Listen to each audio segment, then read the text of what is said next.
કચકી થઈ ગઈ બે વેચે માણસ થાવ રોજના કટાડાય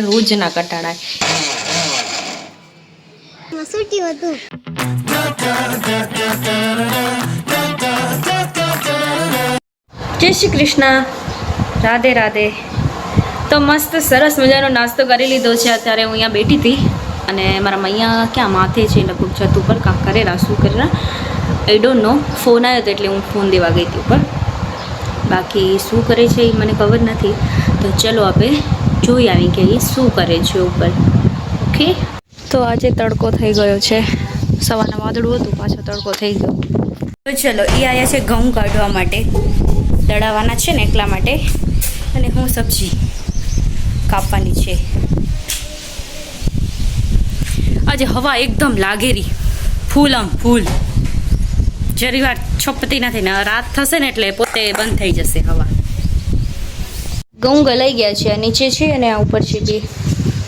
અમારું શાક બી કવાઈ ગયું છે, તો અમે લોકો જઈ નીચે હવે રસોઈ કરીએ. રસોઈ રોજનું એક જ કામ નહીં, રસોઈ બનાવો, ખાઓ, વાસણ ઘસો, સૂઈ જાઓ. રોજનું એટલું જ કામ, રોજ એ જ કરવાનું. બધાને ટાઈમ હાચવવા પડે ખાલી.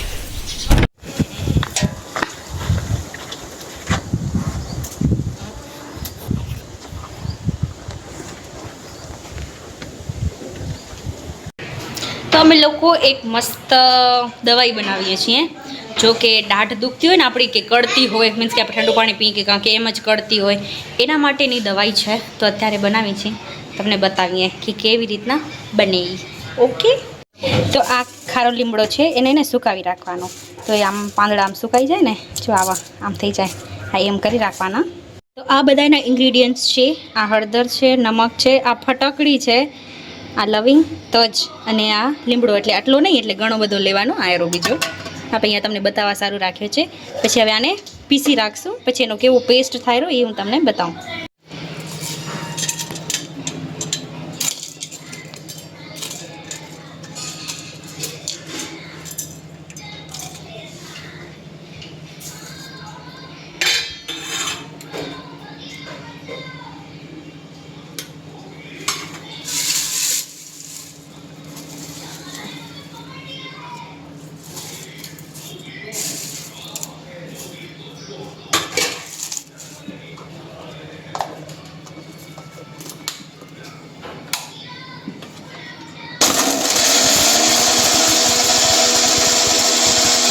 તો જો પેસ્ટ બની ગયું છે ને, હવે થોડાક પાંદડા છે ને એને હજી એકવાર આપણે પીસી રાખી. વાહ, જો મસ્ત થઈ ગયું ને, સુગંધ આવી રહી મસ્ત. આવી રીતના પેસ્ટ હોય એનો.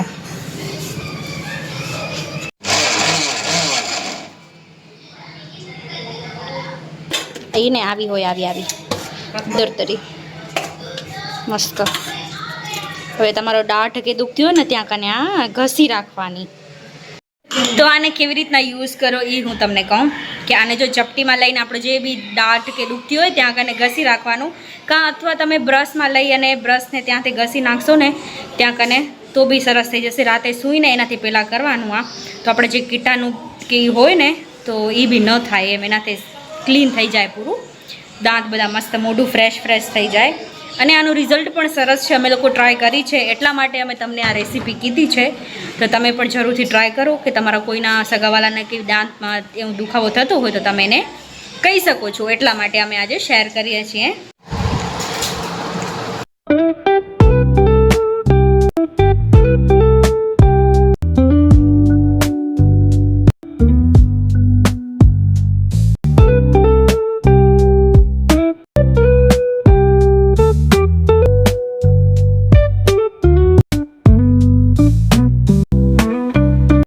તો ગાઈસ, અત્યારે વાગે છે 4:30.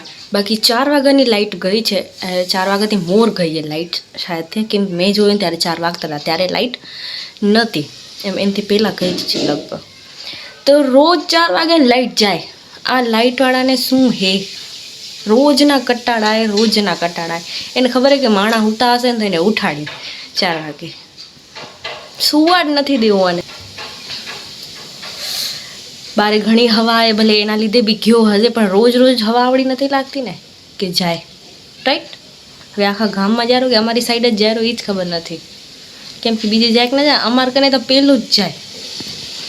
તો હવે બધા પાછળ વાડામાં બેઠા હોય હવામાં, તો હું બી જાઉં એને કને ત્યાં બેસું, કેમ કે ગરમી એટલી અતિશે કે વાત મૂકી દો. મને એમ કે આવશે 5 મિનિટ આવશે આવશે આવશે આવશે, પણ 4:30 વાગી ગયા ત્યાં સુધી લાઇટ ન આવ્યો, એટલે નેટ આપણે ઉઠાડી રાખ્યા એમ કે હવે ઉઠો, હવે હુવા જેવું નથી, માણસ થાવ. તો ચલો હવે હું પાછળ વાડામાં જાઉં, કેમ કે જ્યારે તમને શું હોય ત્યારે લાઇટ જાય ને એટલે તમને બહુ ખાર જાય રાઈટ. મારી સાથે નહીં, હું બધા સાથે એવું થતું હશે. ચલો હવે જઈએ. લાઈટ ત્યાં તો વાડી આવીશ,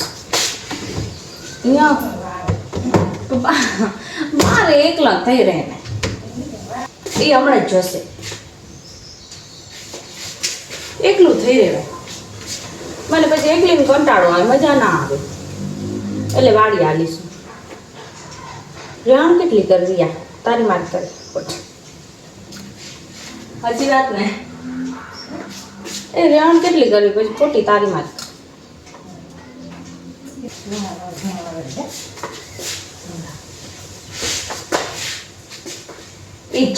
कचरा आएगा, कचरो हमारा वाड़े से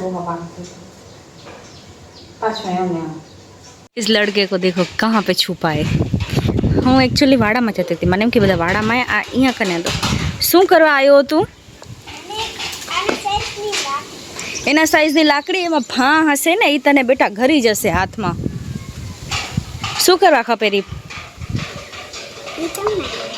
ના મને કેવું પડે, તું મને કહે તો હું તને ગોતી દઉં. લડકે કા હમ મને વીણા આવેરું હવે આના માથે. લાઈટ કેમ હાલી ગઈ? તમે ફોન ના કર્યો હે? હા છે સાઈઝની નથી. જાય છે છોકરો અમારો. મળી ગઈ હવે એને વગાડવા સારું ખપેરું. કેવડી હવા લાગે, 4 ડગે એના ઉપર તે ખબર પડે કે કેવડી હવા લાગે. આ હું 2 મિનિટ ની 5 મિનિટ વેટ કર્યો ને ત્યાં આવડી હવા આવી કે નકર હું કેટલી વાર તે ઊભી હતી કે તમને હું બતાડું કે કેટલી હવા આવેલી.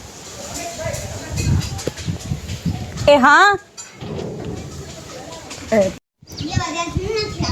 આ બે બાજી પડ્યા, બાકચી થઈ ગઈ બે વેચે. ભૂસકાઈ ગયો. હું આવતી હતી ને આંટી વાળી એટલે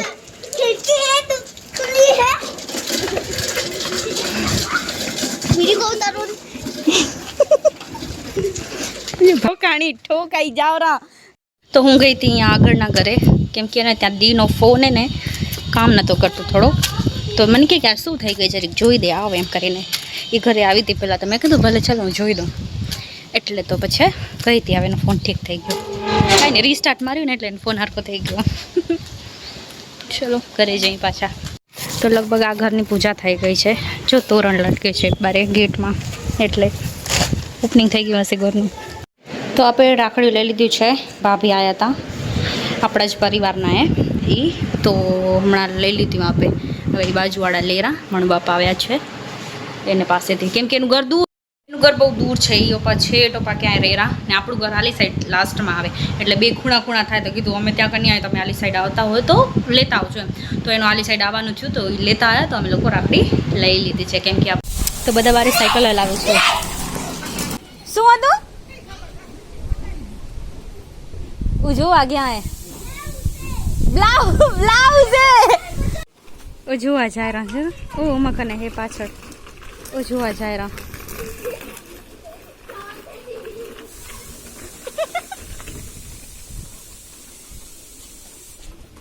તો શ્રીયા કહેશે એ વસ્તુ શું હતી, કેમ કે એને જોયું હું કને ચટ ગઈ હતી કમ પૂછા કરી આપે.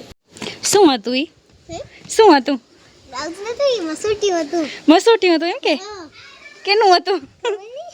તેમ હાથમાં ખણાઈ ગઈ ભાગી. You also want to go? Yes. Go then. તો આપણા બ્લોગને આપણે અહીંયા જ કરીએ and like comment share and subscribe to my channel. કાલે મળીશું એક નવા બ્લોગ સાથે. બાય. જય શ્રી કૃષ્ણ.